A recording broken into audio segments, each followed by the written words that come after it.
You're listening to Ideal Practice, episode number 12. Today, you're getting an inside look at the evolution of a clinician and of a practice, with a healer who went from being on the edge of burnout to founding and growing a thriving group practice, and so much more. This was an incredible conversation. I have a lot in store for you today, my friends. So, stay tuned.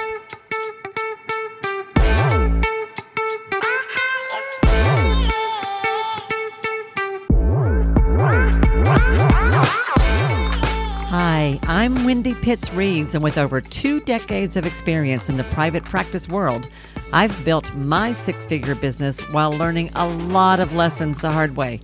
This is the first podcast that shows you how to apply the principles of energy, alignment, and strategy to build a practice that is profit-centered, but people-forward. This is the Ideal Practice Podcast. Hey folks, this is Wendy. Thank you so much for tuning in to another episode of the Ideal Practice Podcast. I just finished listening to this episode again, and I am blown away by all the juicy goodness, all the little business nuggets and hidden gems that are waiting for you in this thing, y'all. This is so good. This was my first proper interview here on the podcast when I spoke with Bonnie Barclay. Bonnie is an LCSW in practice locally here where I am I'm near. She's in Knoxville, Tennessee. I didn't know Bonnie before this interview, but oh my gosh, what a powerhouse of wisdom this woman brings to the table. We talked about all kinds of things, everything from what it's like to be on the edge of burnout to breaking through to a whole new way of thinking about your business. We talked about her evolution as a clinician, as she moved from someone who kind of saw and worked with all kinds of folks to getting really clear about her passion, who she wants to serve and how. And of course, along the way, her business really changed. We talked about the impact her personal growth and her business growth has had on her clients, on her bank account, on her life as a whole, and even in her community. Golly, this was good. And although today's episode is longer than anything I have done here so far, I really hope you will find a way to listen to it all the way through, even if you have to come back a couple of times. Because y'all, the takeaways all the way through to the end are so powerful. There's a message here that I guarantee you need to hear. So let me tell you about my guest. Bonnie Barclay is a licensed clinical social worker. She's certified in MD, EMDR. She is is it EMDRIA? EMDRIA consultant in training. She's really passionate about this. She's the owner and CEO of Creekside Counseling and Wellness in Knoxville, Tennessee. She's also married. She's a mother of 2. Her kids are in college, and she tells me that they are athletes and swimmers, which is like completely foreign to me. And she's got a lot to share that I think you're going to love. So without wasting another second, let's get into the interview. Hello, everyone, and welcome. So this is Wendy, and I am so excited today to be here with you, where I get to introduce you to what I think is a secret treasure that I'm just about to discover. I want to share with you my guest for today. Her name is Bonnie Barclay, and she is a local clinician in my neck of the woods here in East Tennessee in the Knoxville area. I actually did not know Bonnie before now. We have been having a bit of an exchange as we're preparing for this interview, but I'm just getting to know her. And the more I'm learning already, I can tell how awesome this interview is going to be and how much you're going to get from it. So I'm really, really excited to do that. And Bonnie, I'm so glad you're here today. Thank you for coming. Hi, Wendy. Thank you so much for having me. I'm looking forward to our conversation. That's so good. I have to tell you, here's a little behind the scenes thing that cracks me up. So y'all, when we're recording this, I am not actually on camera. We're not on camera on purpose because I don't want that to be a distraction. I just want to focus on the conversation. I still find myself looking at the camera. We're so used to it, aren't we? It is really funny. So, to get us started, y'all, as I've shared with you probably already by the time you hear this, Bonnie is an LCSW, a licensed clinical social worker in practice in Knoxville, Tennessee. She is the owner of Creekside Counseling and Wellness, which is a budding and growing group practice here in town. And I wanted to talk with her about a little bit about her business journey, about the business model that she is evolving, because it's growing in a way that I think is very cool and that I think a lot of you will be inspired to hear about. So let me just start, Bonnie, but just tell us a little bit about who you are. If you just want to do a quick little intro and say hi to everybody, and then we'll dive into some of the details. Sure. Thank you again for having me. My journey, I started out as a bachelor's psychology major and really wasn't sure what I was going to do with myself afterwards, and actually was being encouraged by my parents to go to law school. And when that did not work out, closed doors equal open doors, I started working in a residential treatment center and had a beautiful mentor there that encouraged me to go to the social work program here at UT. And that's really where my social work journey began. I had wonderful placements doing abuse work and then working at Helen Ross McNabb, a local agency here. And again, two strong mentors that really led me into the field and inspired me as a professional. So I learned a lot along the way. When I became a parent, I'm the mother of two children, both college age now. When I became a parent, I really wanted to look more to private practice, to own my time more and have more flexibility to balance that role better. And so that's really where that journey started shifting into private practice for me. I started out in a group practice and then moved towards solo practice. And that kind of leads into other stuff that we'll probably talk about today. Okay. So when you made the decision to move into private practice, it was about having time for family, having time for other things in your life, which is interesting because I did the same thing. I started a practice because I wanted to be home with my kids and had never had any intention of owning a business until that happened. That's funny. But I want to highlight something you said there that I think is important right off the bat, which is the role of mentors and helping us expand as clinicians and as practice owners. I love that you had that in the beginning. I also, because I think we underestimate sometimes the impact that we have on people around us or that mentors have on us. And we all have the option to do that, right? To inspire other people. So I love that you had that. I also love, you said you worked at Helen Ross McNabb. Yes. So how long were you there? Let me ask you that. Oh, goodness. So I did my second year field placement there, and then I returned to Child and Family Services, where I had worked at what was called PASAC at the time, the Project Against the, I have to remember, the Sexual Abuse of Appalachian Children. And so I returned there and then stayed with Child and Family doing residential work again. And then I returned to Helen Ross McNabb in more of a management position where I started that piece of learning more of the behind the scenes, some of the insurance and billing and business side of things. So it really complemented the clinical side that I had already started as I moved into private practice, which is not the opportunity that everyone has when they start a business. And so I did start with more of that advantage, which really helped me a lot. But I'm going to guess that you also got, for those who aren't local, those are really good agencies. A couple of the ones she's naming are no longer around. Those have evolved over time. But they were and are some of the best places that I know of to get your clinical feet under you. Like, you get such a range of experience. Would you say, Bonnie? Like, I think... Yes, those absolutely. are the kind of, I think sometimes, I know that it's not unusual, especially nowadays, that folks will go straight from graduate school into practice, and that's fine.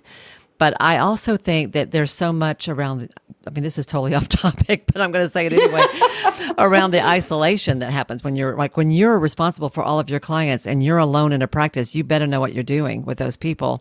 And your experience at a couple of pretty significant major mental health agencies, the pay is always terrible, the hours are always terrible, but the clinical experience is really valuable. Has that been true? Absolutely. And I think regardless of whether you go into private practice, right out of the gate or not, I think what I learned in those settings, besides the clinical knowledge, was the importance of community. And I think that's so important, even after your license, even after you have all the alphabet soup after your name. I don't think we need to get in this place of the idea that we stop learning, right? I mean, that's the whole beauty of having mentors and coaches and support people and peer groups that challenge us and support us. And that's how we grow to be our best selves and how we show up as our best selves for our clients. So that sense of community, I think, is just so important, regardless of how you have to get it. I agree. Yeah. So how do you do that now that you're in practice? And I'm going to go back to my planned questions, but now that you are in solo practice, solo, you're building a group, but how do you get that community now? Yeah, I'm building a group. But one of the great things about being an EMDR therapist, and for those of you who don't know about that treatment modality, it stands for eye movement desensitization and reprocessing. It was developed by Francine Shapiro, who unfortunately recently passed away, but it's being carried on, the teaching through the EMDR Institute. And, that really has been a beautiful community for me in terms of trauma work. It's a great, powerful treatment approach, but also we developed, Sandra Wilkinson, Lynn Smith, and I have developed a peer consultation group, and we meet once a month, and we're continuing to grow that group here in Knoxville, Tennessee. And we can meet monthly, but also we can reach out at any time and do case consultation or ask questions. And it really helps with that isolation. And I think it was so valuable during COVID when we really couldn't see each other. And, the beauty of being able to now Zoom and all of this getting more comfortable with the technology is that it did allow us to keep meeting and connecting with each other all during that time, which, I think really kept us all somewhat sane anyway.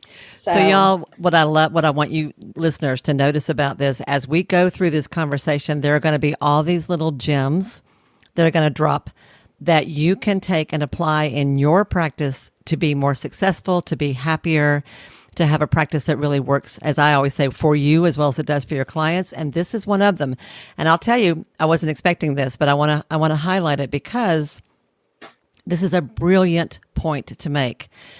When you decide to run a business, to operate a practice, it can be a little lonely sometimes. Whether you are in solo practice or whether you develop a group, it's still you. Suddenly, you're the one that makes all the decisions. You're the one that carries all the risk. You're the one that deals with the highs and the lows of it. And there's always plenty of both of those. And it can be really tough, both clinically as a healer, as a practitioner, and as a business owner, as a human being.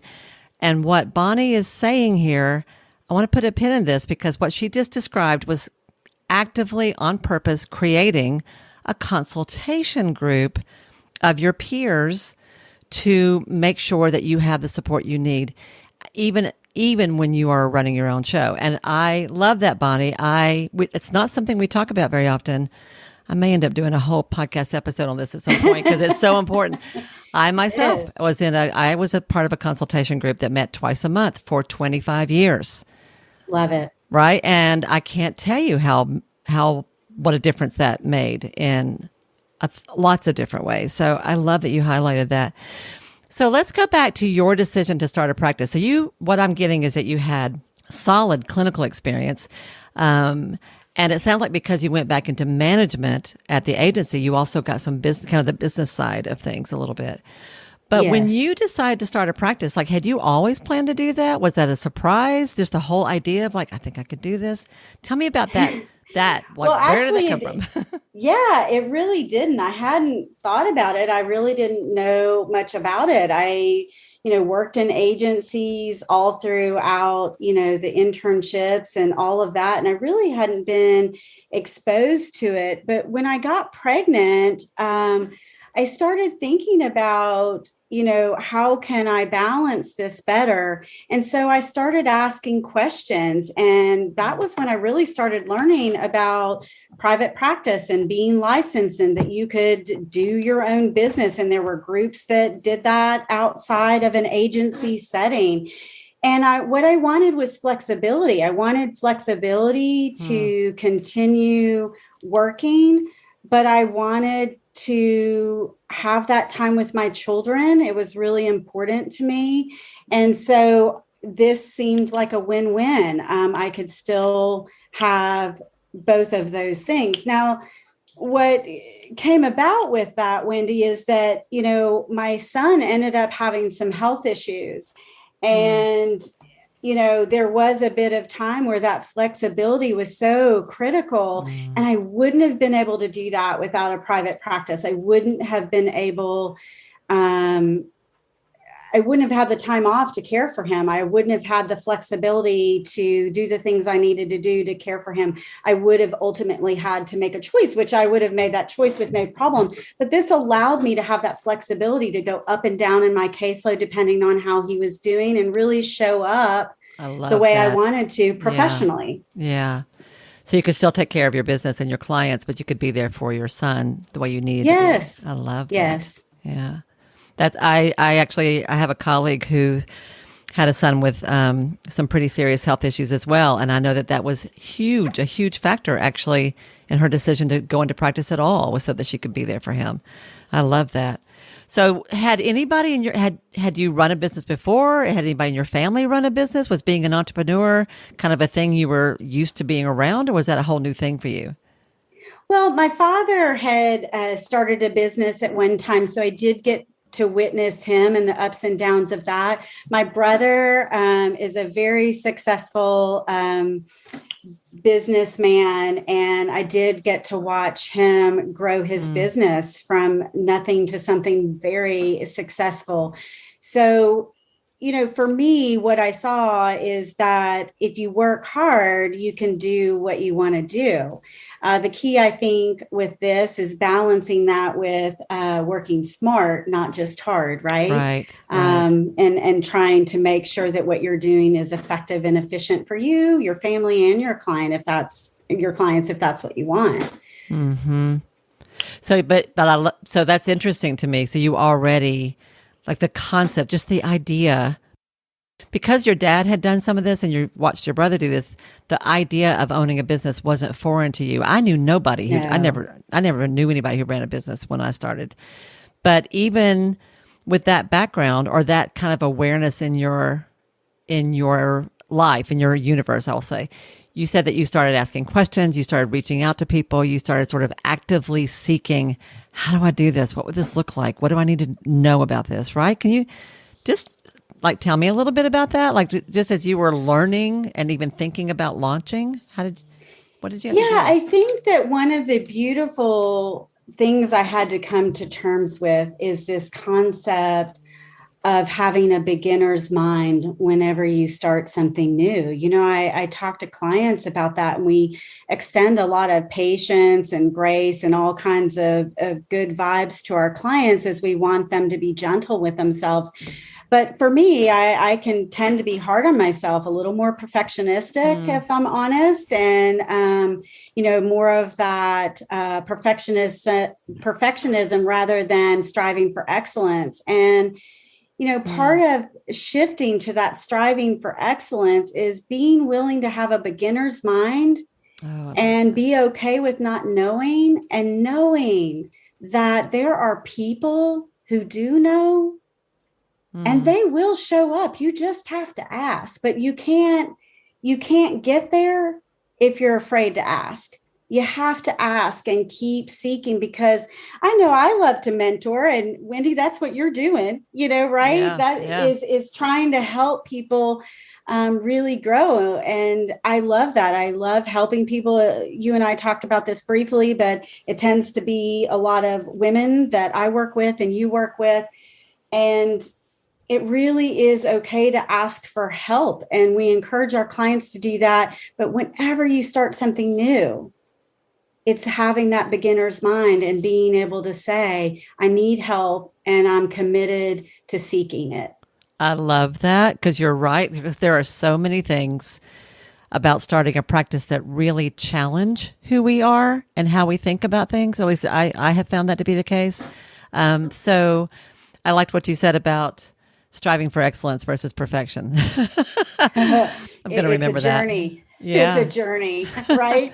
Yeah, I totally get that. What a lot of therapists say, I don't just speak to social workers. I am a social worker like you, and I love my tribe, but almost anybody I talk to who is in any kind of a healing arts kind of role, I find that there are exceptions to this, and it tickles me when I find them. But for the most part, I think a lot of us tend to be more right-brained people who are more creative, more intuitive. And it's really common that people will say this, whether it's true or not. I'm not good with numbers.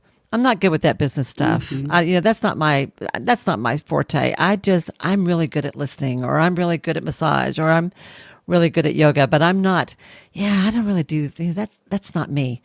So did you have any of that when you got started? Yeah. Yes, I am laughing. I think about people thinking about me doing math. I probably should do some EMDR work on myself around, the visceral response I have to numbers. But I think this is where you get real clear on your strengths and weaknesses, and not just from, faulty thinking perspective, but really the truth of that. And I can do it. I don't like to do it. And it does cause me stress. So, I think that's what appealed to me at first about a group practice, is someone handling some of that for me.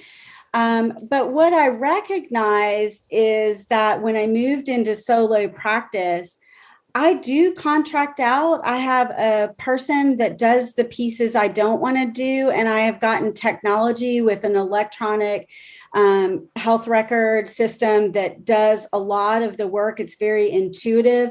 So much of that I have learned and been open to learning, because for me, that's more money in my pocket, and that was important to me. But I also pay someone to help me with the parts that really do honestly trigger me. It feels I have the financial freedom to do that and help another woman with her business, because that's what she's really good at.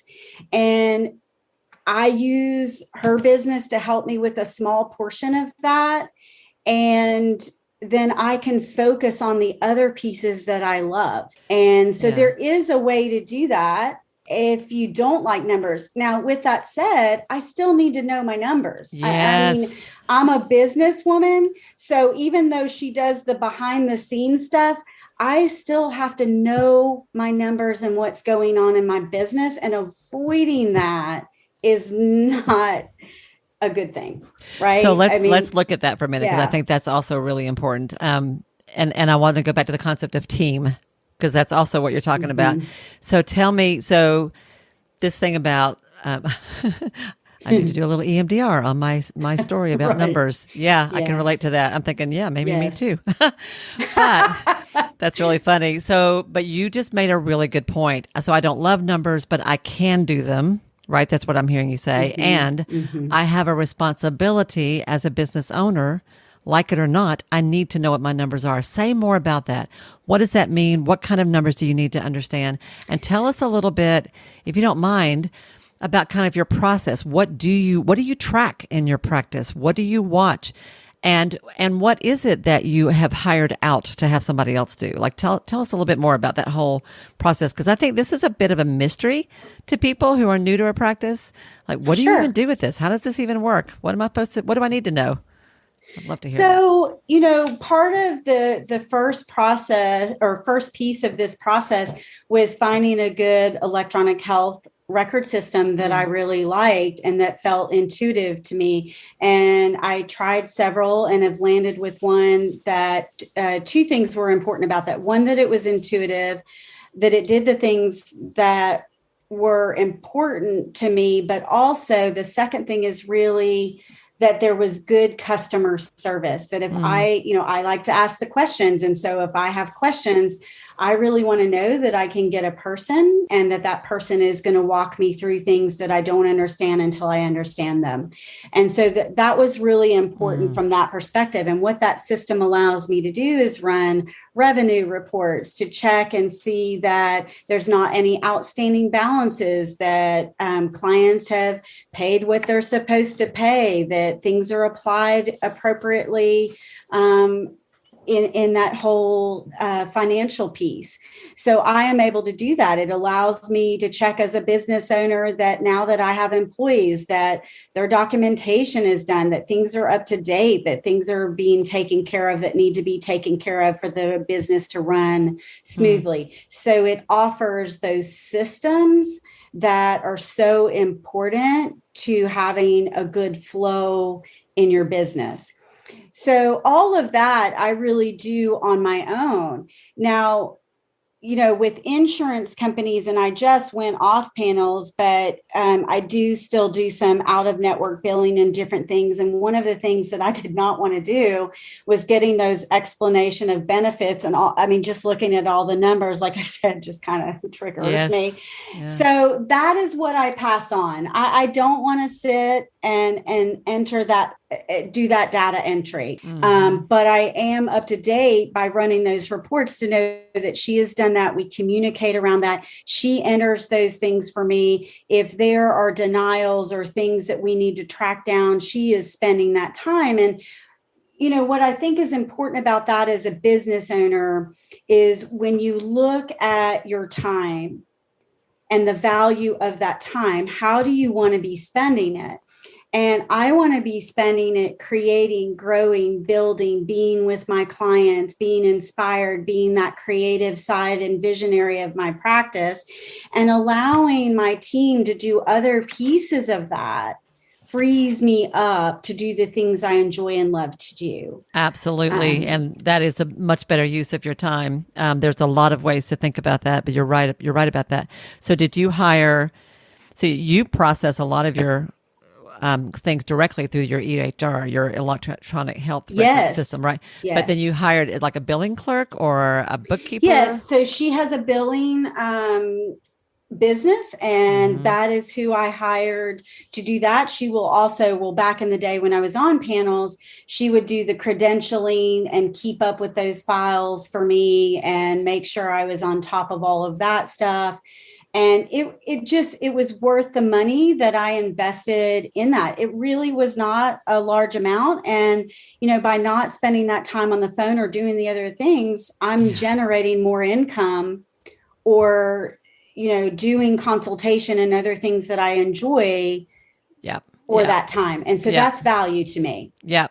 So I'm thinking about when I've run a practice now for 25 plus years, and at one point, I don't love numbers. I can do them. I don't love them. I can do them. And there was a time when I was working in Quicken, and I was fine with it. I could do it. I understood it. I could make it work. But there was one day when I sat at my desk all by myself in my little home office, and I just started crying because I was so frustrated because something wasn't working right. And I felt like such a freaking idiot. And I thought, enough of this. And so I hired a bookkeeper to help me with all kinds of things related to that. Never looked back. So worth every penny. And I think I want to stop here too. And I want to put a pin in this because I also think this is a really critical piece to kind of highlight for a second. And that is, y'all, what she's talking about. She's talking about the value of hiring help when you feel like maybe you can't afford to hire help. And this too is a whole a conversation all by itself. But this is a real basic, important piece to kind of plug in here. you don't necessarily need to go out and hire a team of 5 different people who do all kinds of things. But if there's one thing in your practice that really just, it's really time consuming, or it really drains your energy, or you just hate it, whatever, and you can pay somebody $15 an hour, $20 an hour, $25 an hour, maybe even 30. I mean, if you hire a virtual assistant, you can be 30. It varies depending upon what you're looking for. But if you compare that to what your time is worth, as in your business, what are you charging right now? Is it, let's say you're charging, make it easy, $100 an hour, or I almost knocked over my glass of tea just then. That was very close. I'm gesturing. Nobody can see me. I'm sitting here gesturing. If you're charging 100 or say $130 an hour, and you spend 2 hours tracing papers and numbers or calling some insurance company, and you can pay somebody else to do that who doesn't mind doing it, who actually enjoys doing it, who is good at it, who has the patience for it. Look how much money you're saving in terms of your time there. So that's a really, really good point, Bonnie. I appreciate you saying that. So tell me about, you said that when you first made the decision, all right, I think I'm going to do this business thing. That the first thing you did was to join a group, because that was a way of kind of easing into the business side of it. So talk to me about that experience, that process. And I'm a little curious about that business model. And then when you made the decision to go solo from there, because I know you've kind of gone solo, group, and now you're building your own group. I'd love to hear about that journey a little bit. So I love the sense of community with the group practice, and it allowed me to, stay in my lane and have more flexibility in the lane, meaning that clinical lane rather than that business lane. And I was just really nervous about, taking it all on. And after time, though, I started thinking about how much money I was producing, bringing in. And, really, could I work smarter, and really questioning, why am I giving my money away? And for some people, again, they don't want that business side of things, and that is perfectly fine. But because I had that business piece, I did start questioning, can I do this on my own? And part of that shift was about a client focus as well. Part of being in a group practice is I did not have as much autonomy over the clients that I saw. Okay. And that may have just been the culture of that particular practice. They tried to define that some, but, part of their business model was, if there's an open slot, you need to put a person in that slot. Right. And they want to make money. And listen, I get it. But part of that meant that sometimes I was seeing people that were not really my ideal client. Right. And I know you and I will unpack that a little bit more, but I love treating women. I love treating trauma survivors. And by moving into solo practice, I got more control over that piece of really beginning to define what lights me up when I want to go in and look at my caseload. Got it. You had gotten enough experience by that point that you were ready to create your version of an ideal practice, what that meant for you. So let's talk about this a second. So there are different models for how group practices run. And there are like a common way, I'll just sort of put this out in kind of a big picture way, is that the numbers are going to vary depending upon what part of the country you're in, what type of practice you're in, how the owner of that practice likes to structure it. Yes. But in general, there are kind of 2 different ways that group practices work, in my experience anyway. And that is, in one case, it's not unusual that you will contribute a percentage of the money that you bring into the practice. So, and that percentage may vary. So like if you're a brand new practitioner who's pre-licensed, you may, I'm just going to make this up, I have no idea, 50% of you charge somebody $100, $50 goes to the practice owner, $50 goes to you.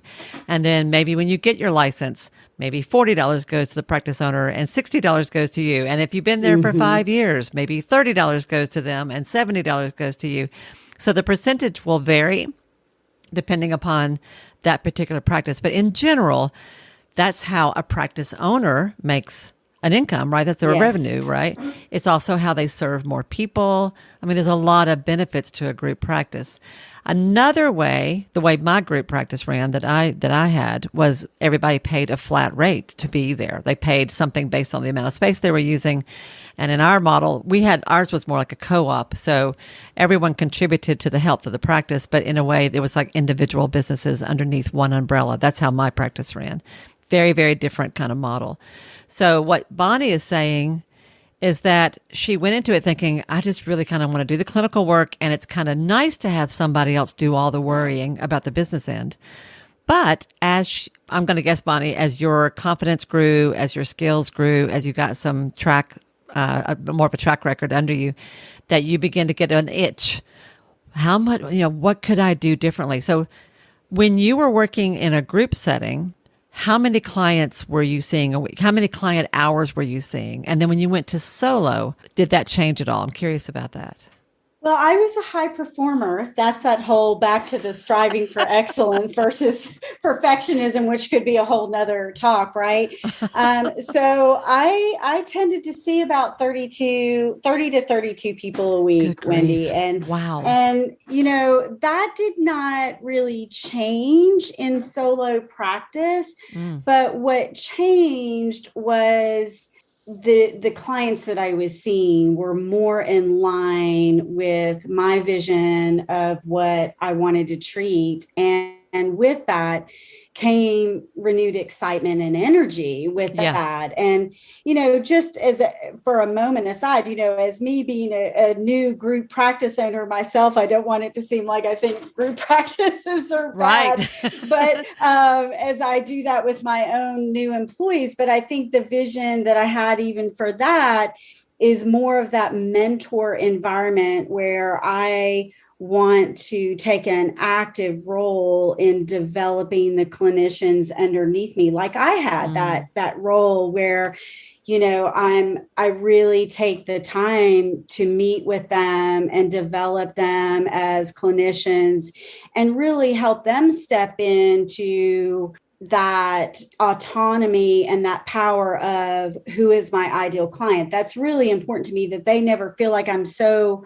money driven that they feel like they can't be who they want to be and develop their ideal practice while working for me, because that's really important to me that they begin to explore and develop that. So I'll just say that as an aside from that. But the numbers thing is kind of an interesting thing for me, Wendy, over this period of practice, because it really came to a head for me. I was seeing insurance clients. And when I first started out, I even had a high percentage of TennCare, which is the Medicaid program here in Tennessee.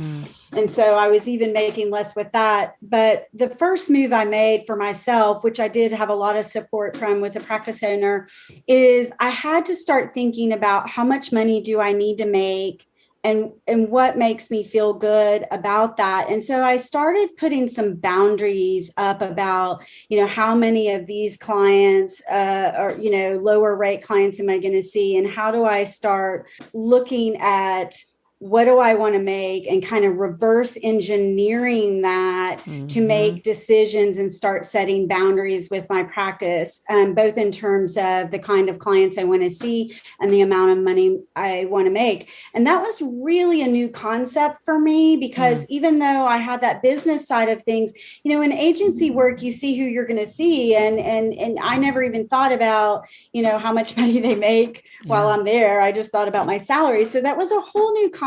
And, I think this whole change for me of going off panels was part of this hamster on the wheel feeling that I still had of churning out 32 clients a week, and this recognition that the only way that I felt like I could make more was to see more.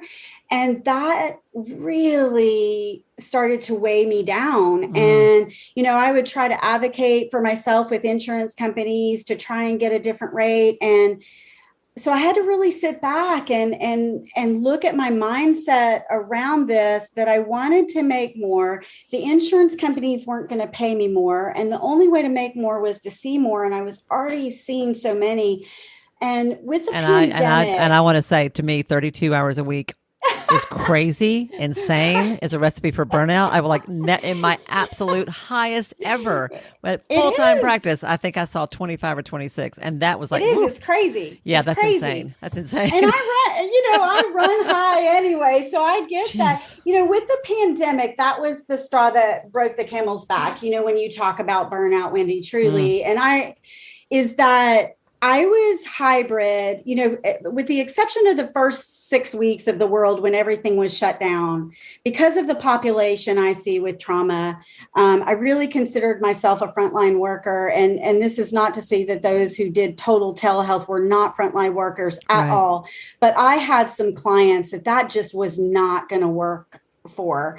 And so I was hybrid the whole time during the pandemic. I was seeing some in office and some via telehealth, and they were so isolated, and that triggered that abuse piece of suffering alone. And it just was overwhelming them. So I really made that decision. And in doing so, I got referrals.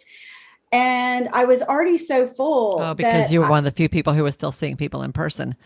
Correct. Right. Yeah. So when I got to 35 and 36 people, Wendy, I said, I've got to do something different. I can't do this. So I did stop taking referrals, but it really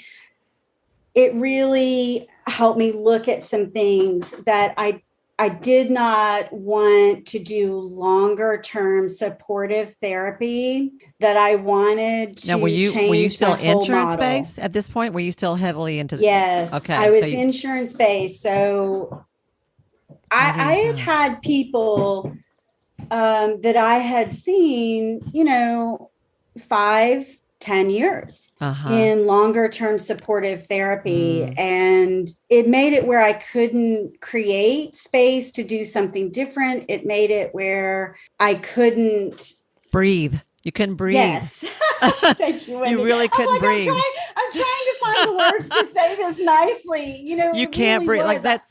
Think about it, y'all. So here's another thing that no one ever tells you. When you start a practice, not only are you seeing clients, but you have to run the business. So you have to have time to do your paperwork, do your networking, do your marketing, stay in touch with referral sources, follow up on things, not to mention the hours that you're actually face to face with a client. So, and that's not counting maybe taking a lunch hour every now and then, which is actually not a crazy idea. So I can't even imagine, Bonnie, honey. I know, it was bad. So I had to practice what I preached, right? Yeah. I had to show up as the helper and offer to myself what I was encouraging my clients to do. So I made a big change, and I decided to sit in the fear that if I go off insurance panels, so there's so much that comes up. Guilt, so much guilt, because I know that clients are going to struggle with that. And really grappling with that whole issue of abandoning certain clients. And so if that I was stop taking hard. insurance, am I letting my people down? Am I going to hurt people? Does this make me a bad person? Am I betraying my social worker? Yes. Am I betraying my social work tradition, my calling by doing this? Yes.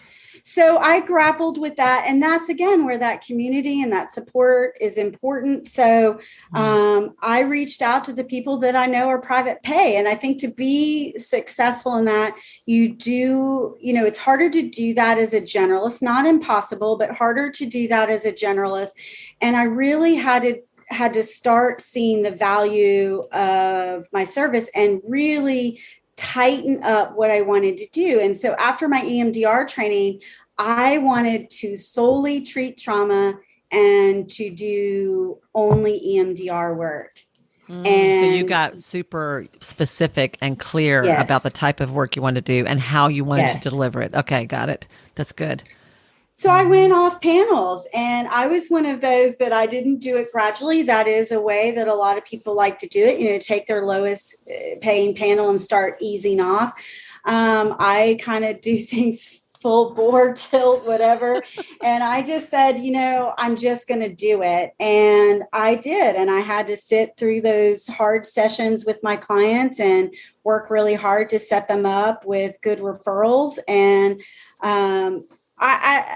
I so kept how much a lot. did you give them a certain amount of notice? Did you just make a decision? 90 days. 90 days. Okay. 90 days. Okay. So how did that go with your clients? How did you present it? How did you handle that with your clients? Because that is a big question people ask me all the time.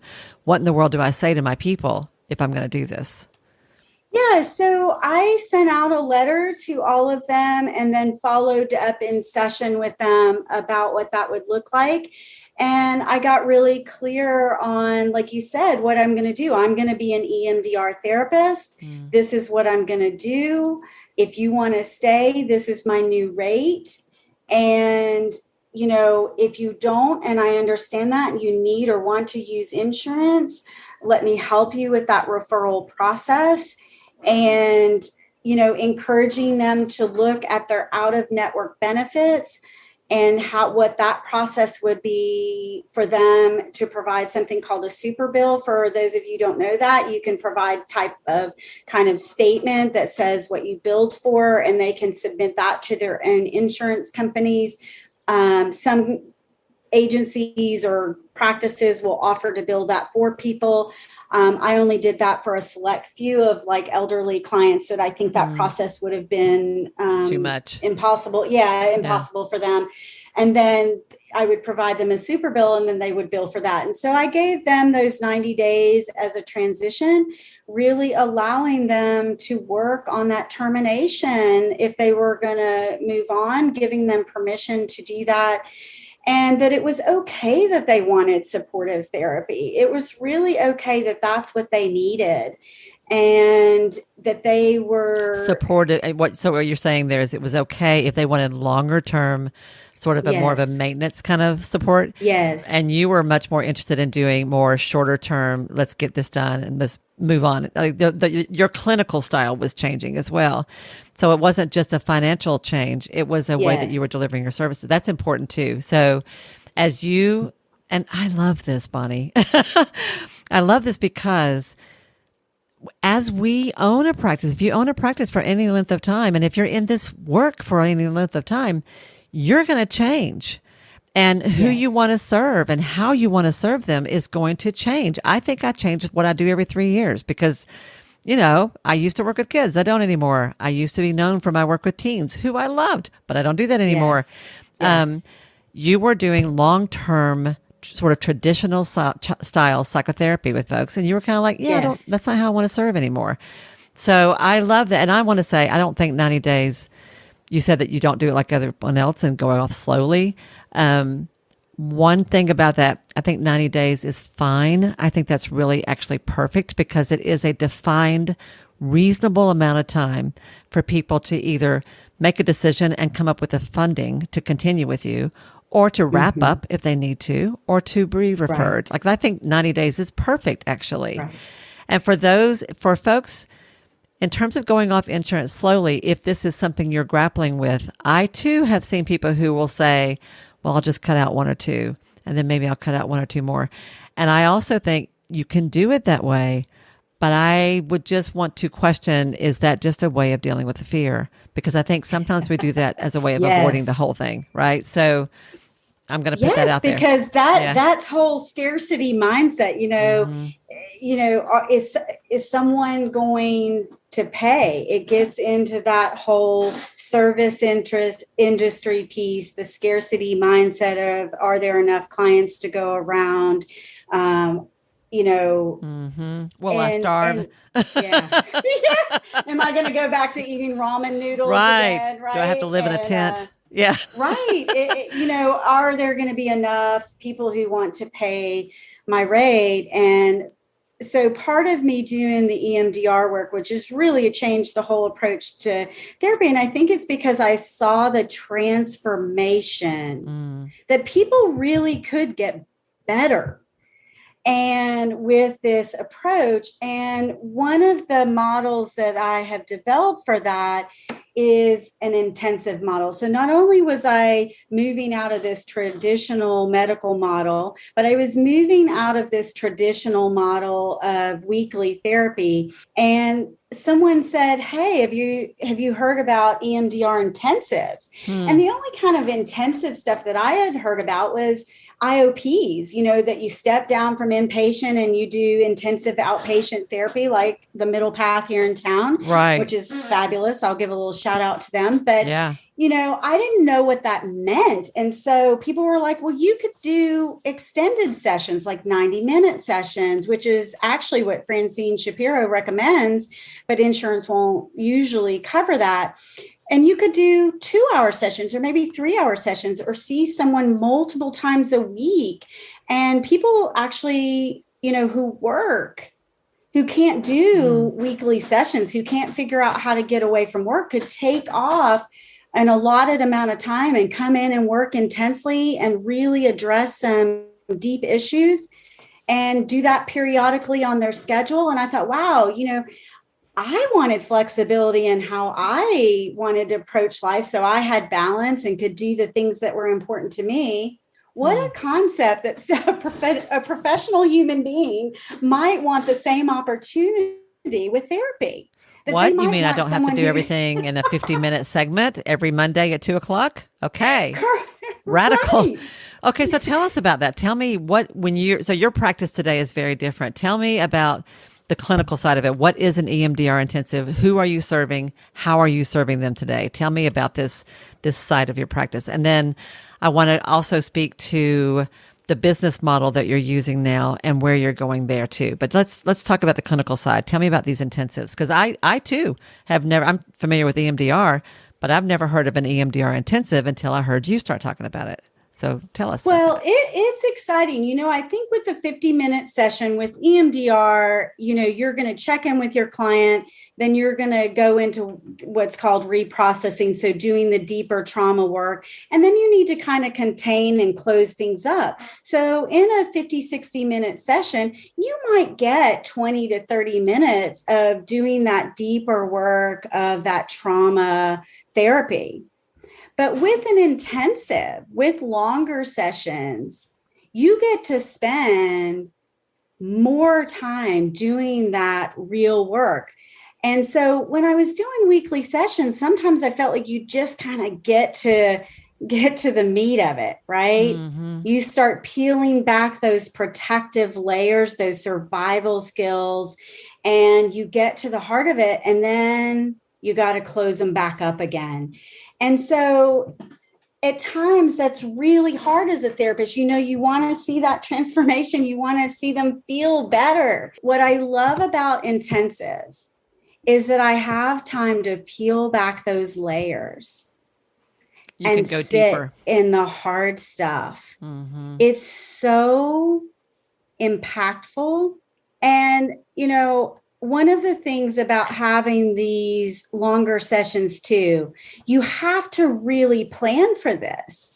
And you're taking off time, you're investing money into this. And so it's not just about the EMDR piece. I work a lot with women. I work with first responders, but I'll speak to this about women in particular and women in the South, setting aside time for herself to invest in herself, and then for someone to really show up and help her grow. That's the pacing of an intensive, you can just really hold space in a different way.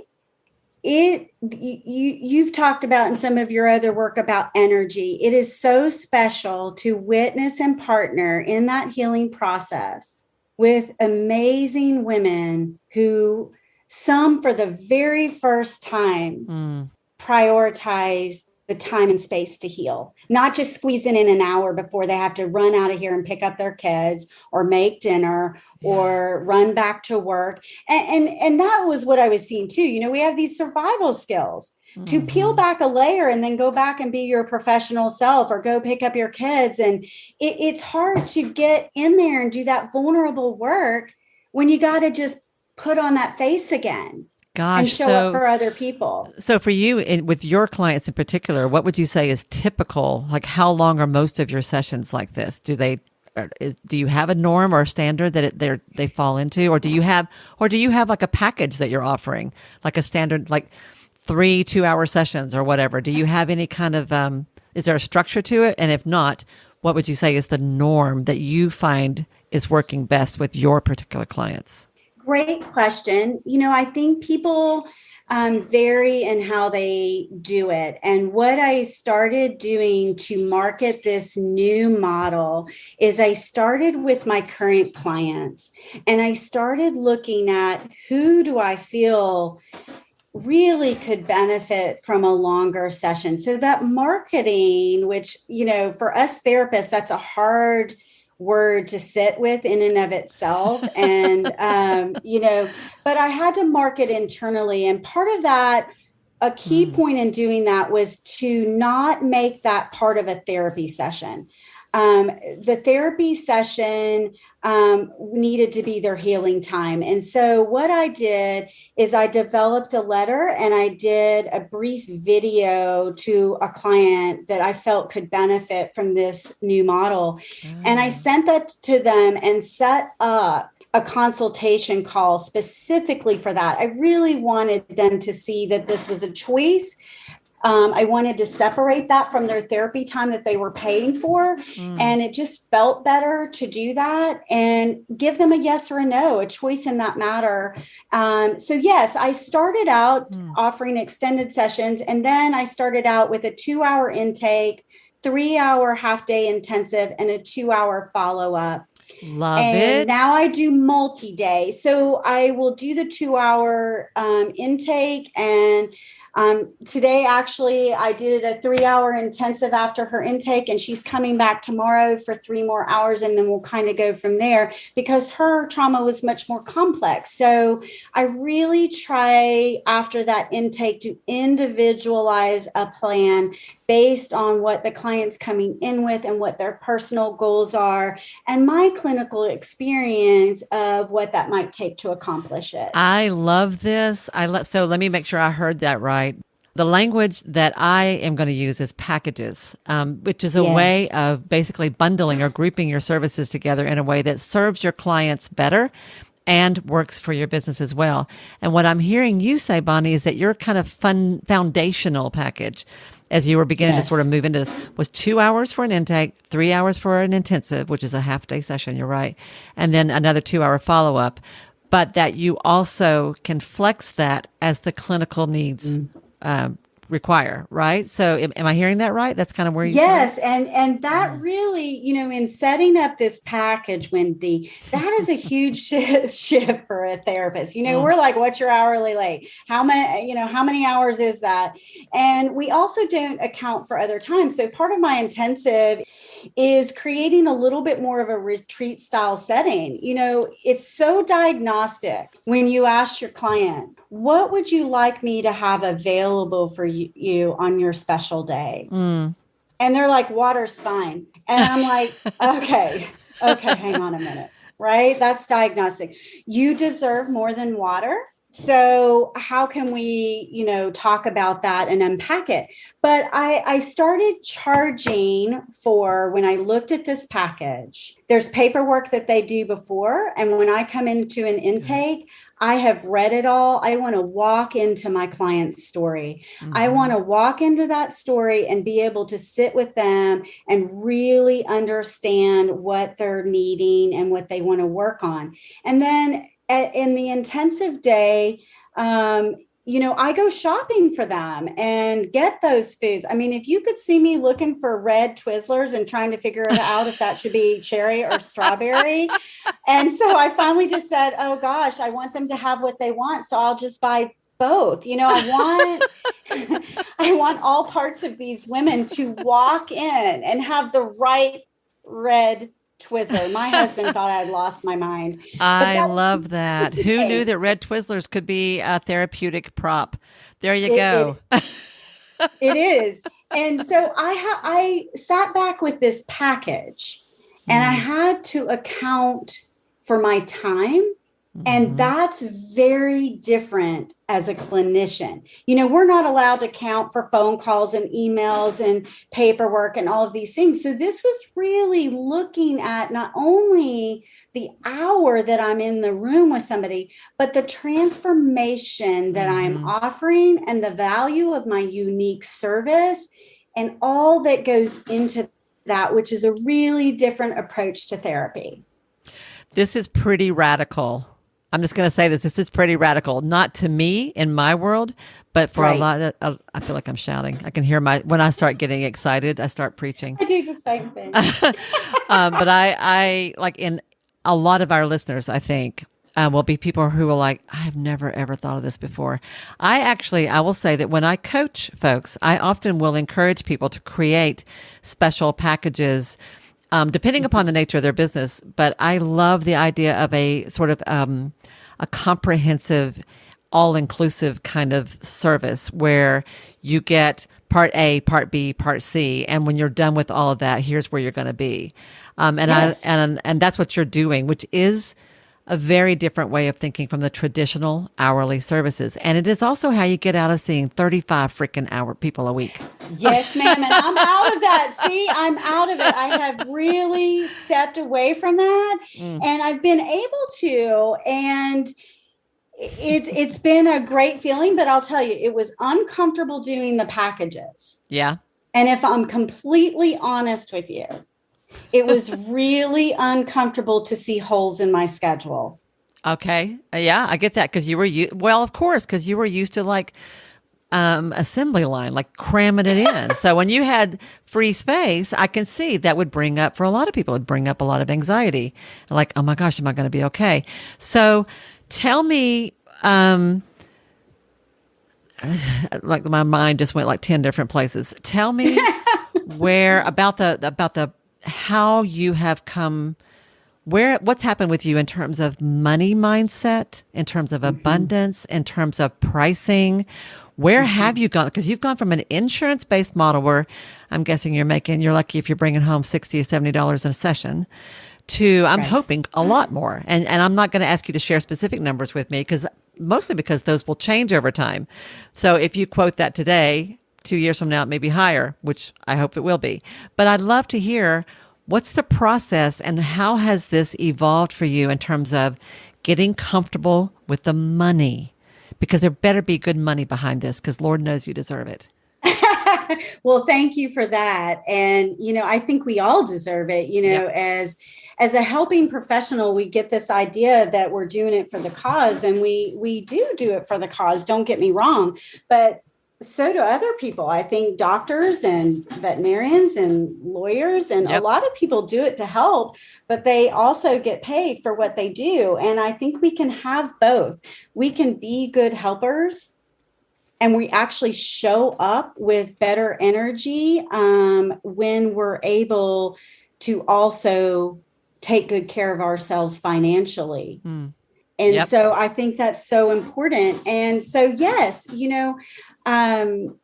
I have doubled and tripled my rates. I'll just leave it at that. And, you go, right. Let's just let that sit out there for a minute. I almost choke on it still sometimes when I say, wow, this really is my new reality, where you go from, I'm just going to accept what I get, to now I can create the business that I want, because I have the power to define my rates, whatever that is for a practice owner, right? So they don't have to do it my way, but it really has opened up my caseload where I don't feel like I'm a hamster on a wheel.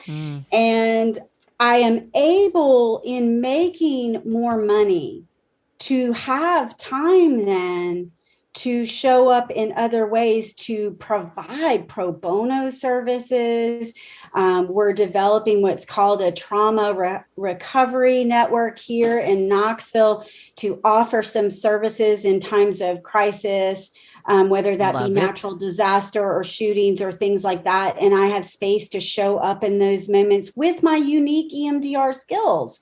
And that was something I was so bogged down in the day to day that I couldn't accept new clients. If somebody said, Bonnie, can you show up to do this? I had no space, time, and quite honestly, energy to do it. Yeah. And now I can show up in different ways to help in different ways. And so my hourly rate is higher and my intensive rate is higher than my hourly rate.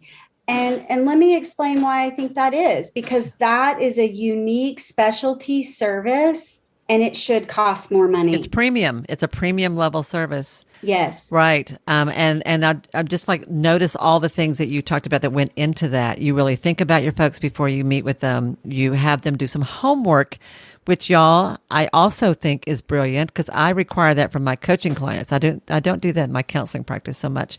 But with my coaching clients, I often will require homework before we talk. That helps them prepare. It helps you prepare. So you've already got that invested. Then you get together with them and you spend a fair amount of time with them. You also are out shopping to prepare for that day. You actually are bringing your whole self to this service with them. They're getting... It's about so much more than the time, so much more than the time. So has that been hard for you as you've made that change? Have you gotten any pushback from other people? Has anybody kind of teased you about it? Have you had any heebie-jeebies internally about it? Like, what's happened as and I'm proud of you, Bonnie. I don't even know you, but I'm really proud of you because I feel like you are setting the stage. You are leading by example of what's possible. And we need this so much. So, but I am curious, like, has it been hard for you along the way? It has been hard and freeing. And so the energy and the freedom has fueled me and my distress tolerance during the hard times. And yeah, in terms of pushback, I mean, it was nothing like, horrible, but I mean, when you say your rate out loud, when the going rate is much lower and I'm charging double than the highest going rate at times, people you just get the face, it's kind of like that. Oh, let's see what happens with that. It really is. I'm going to watch you, but that's the beautiful thing that you just mentioned, right? Yeah. I'm going to watch you. Yes. I'm going to see what happens when you elevate, when you up level. That's both scary because, with risk, sometimes things work and sometimes they don't. And I've rolled out things that didn't work. And then I just step back and adjust. And that's part of learning and growing. And that's what we tell our clients to do. But you have to take the risk and you have to be willing to fail. But I haven't, when I sat there and I started filling back up again, Wendy, at the double, almost triple rate, it kind of blows the scarcity mindset a bit. And y'all, I hear this in particular, I want to say, I have seen this over and over again with people that I've talked to across the country. When you step into your value, when you get clear about what you're bringing to the table, when you trust yourself to deliver to your clients, and you stop apologizing for what you charge, what will happen is your caseload will go up, not the other way around.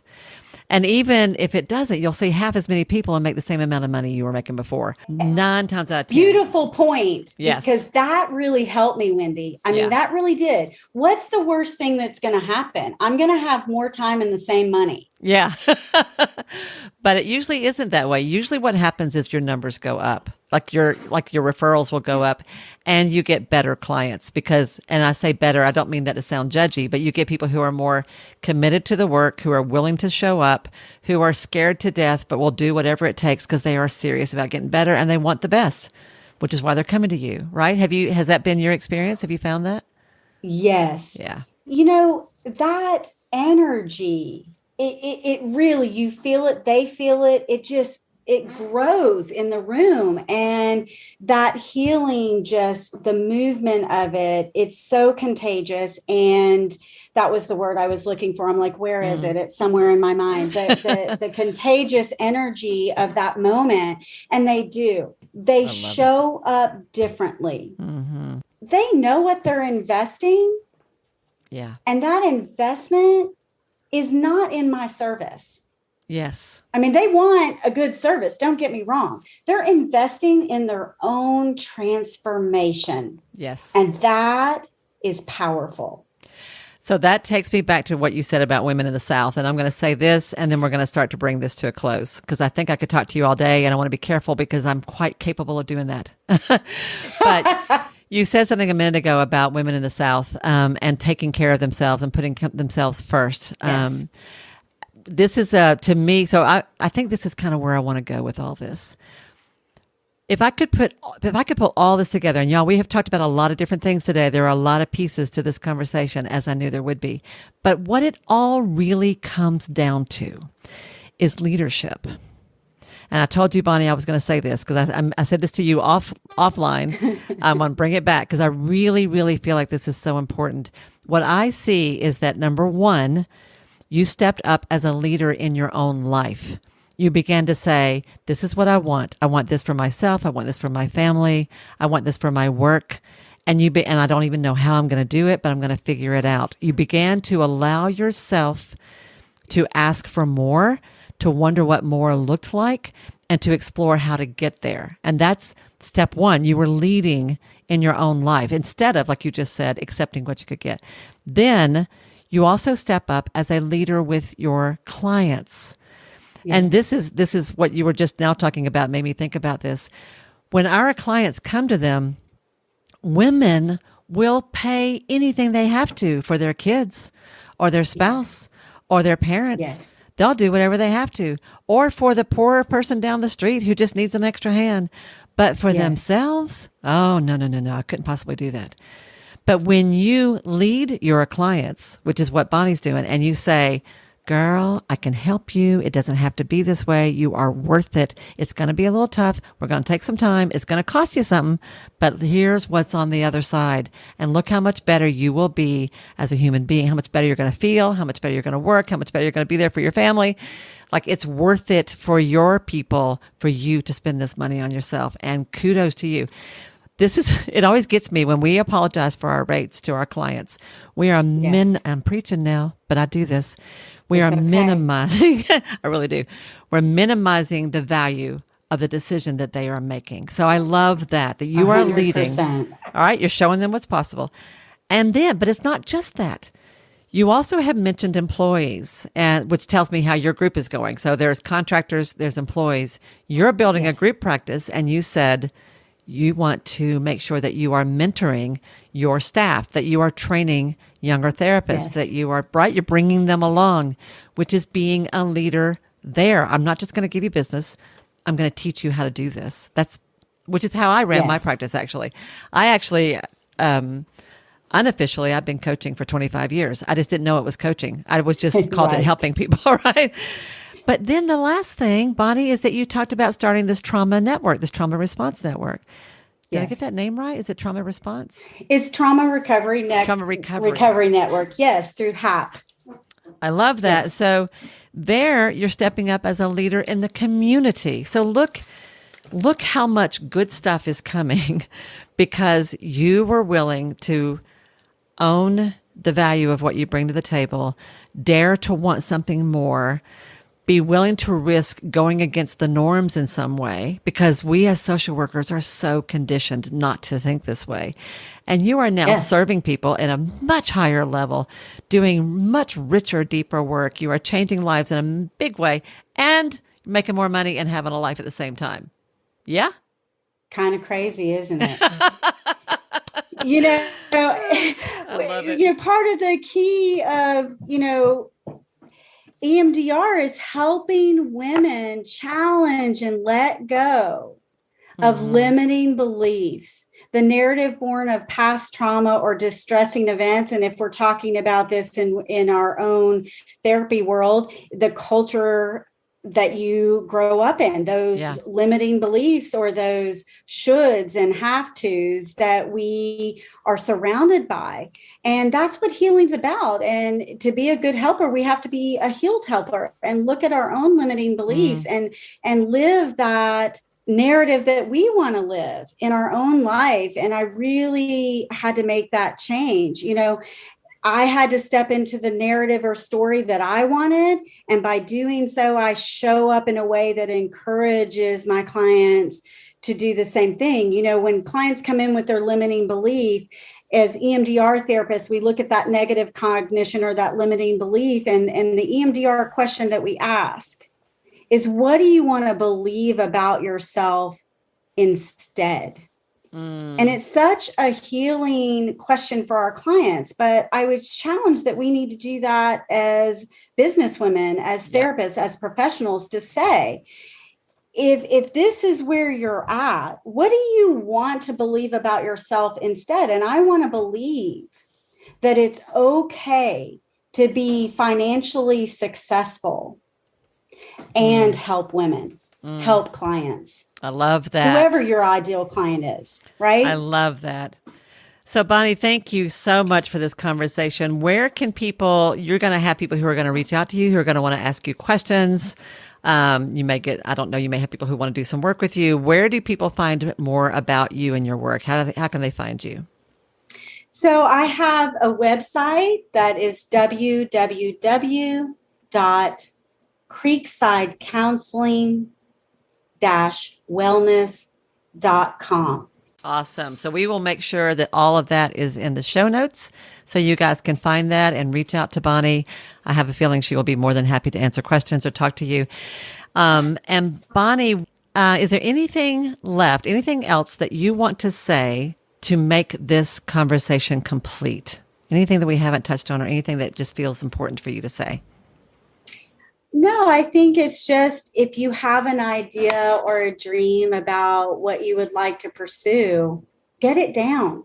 Imagine it without problem solving it first, right? Just imagine it and talk to a trusted colleague, a mentor, a coach like you, Wendy, and really partner with someone to help you navigate what's realistic and what's just a limiting belief that's preventing you from having your ideal practice. Love it. My coach used to say, sometimes you have to change the how, but not the what. So figuring out, which is what I've seen you do all the way through this, that you got clearer and clearer and clearer about what you wanted to do. What evolved was how you wanted to do it. So I love that, Bonnie. Thank you so much for taking the time to talk with us today. This has been a long conversation. This is the longest one I've had. But it has been so much fun. And it is exactly what I was hoping we would be able to do, because I think there's a lot of nuggets here for people to learn from. So thank you for being here. It's really, Thank you, Wendy. Thank you so much for having me. You are welcome. And with that, guys, I'm going to sign off from here. And that's what we got for you today. But I encourage you, if you need to, go back and listen to this again. Take notes. And in particular, like Bonnie said, give yourself permission to take a little time to dream, as she said, to dream and think, well, if I could do anything, what would I want to do? What would I want my ideal practice to look like? And I always say, you don't worry about the how, because the how, we can figure that out. It's getting clear about what you want first and giving yourself permission to want more. All right, everybody, have a great one, and I will see you next time. Bye now.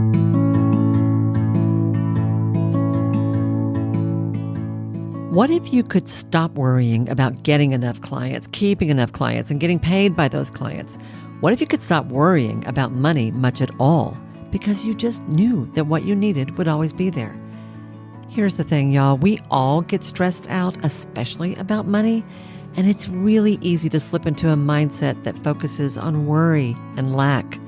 But the hard truth is, when that's where your mind is, self-sabotage isn't far behind.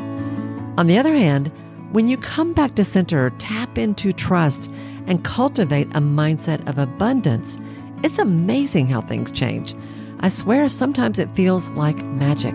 This is a 31-day mindset reset. where you'll get a daily dose of short lessons, sweet stories that offer positive energy and practice strategies.